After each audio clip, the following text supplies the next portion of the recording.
Let him ask in faith, nothing wavering, because he that waves is like a wave of the sea driven with the wind and tossed. Because this is the danger, and it's the danger with faith, it's the danger in our Christian life, that we have to be consistent.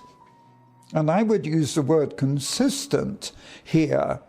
Let him ask in faith, but consistently and believing, because verse 7 says, if we are not consistent and not asking in faith, we won't get anything.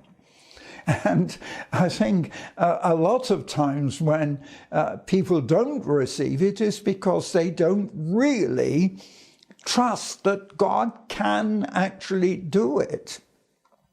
I mean, I had to put this to the test because I know it's referring back to something, but it's something which you all understand. The 2 times I had cancer, believe me, it was a very difficult thing to refuse medical treatment.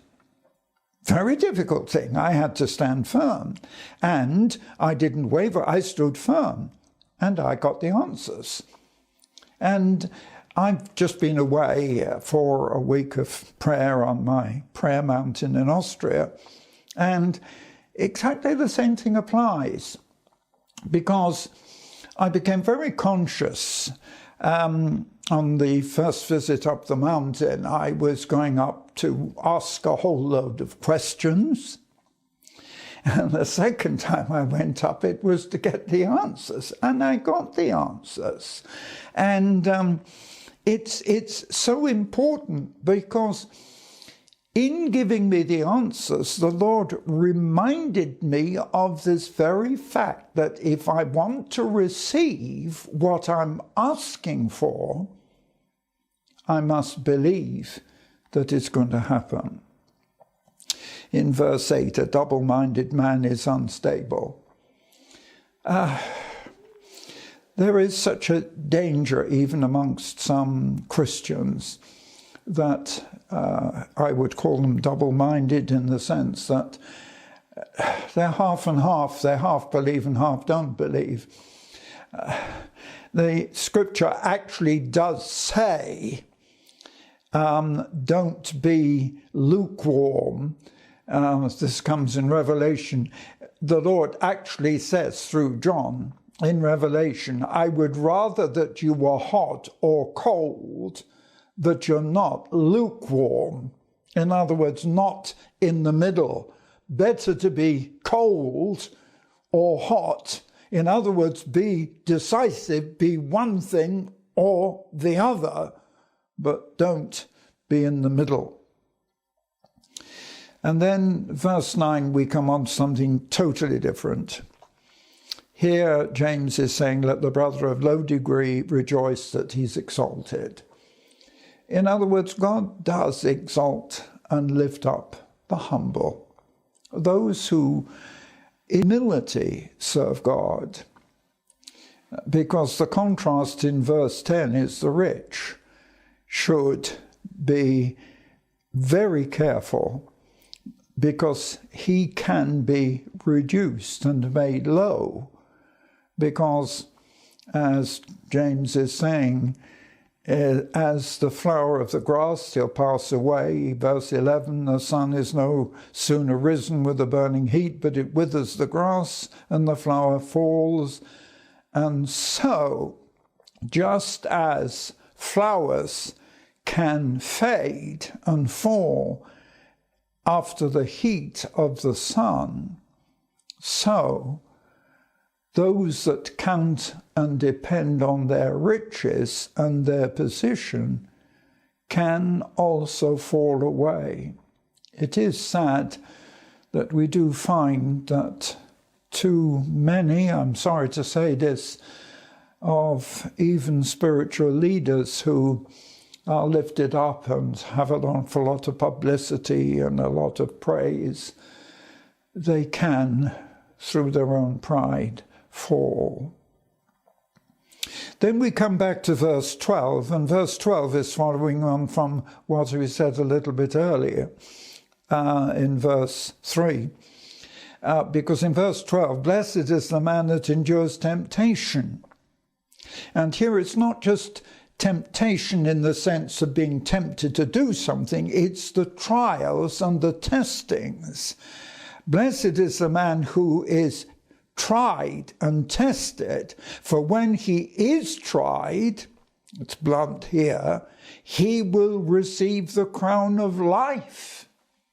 So, in actual fact, there are many crowns that we receive. There's the soul winner's crown, and here there is the crown of life for those that are faithful, endure to the end, and don't give in with all the difficulties. Because, yes, there is a danger for Christians to give in as a result of testing and temptations and trials and accusations and problems and opposition. They can give in. But there is a special reward for those who don't give in and don't stop, but endure to the end and are faithful to the end. Do you get it?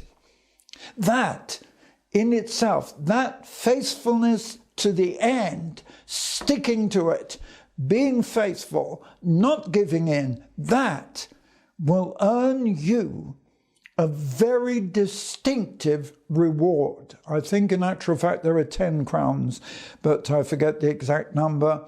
But I do know that that is, just as there is a promise of a crown for the soul winner, if the reward is to the soul winner, the same reward is given to those who don't quit, give up, give in because of the difficulties.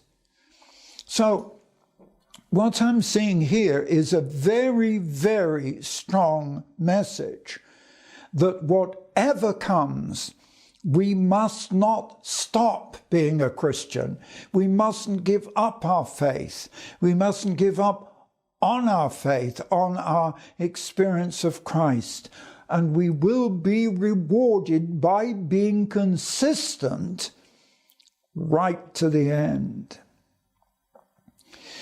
And that's promised to those that love Jesus. Then verse 13 puts a different side to it. He says, let no man say when he's tempted, I'm tempted of God. For God can't be tempted with evil, neither can God tempt any man. Now, this applies in temptation, but it also comes in trials. And I want you to understand that what he's really saying is, if any man has trials and persecutions, don't say it comes from God.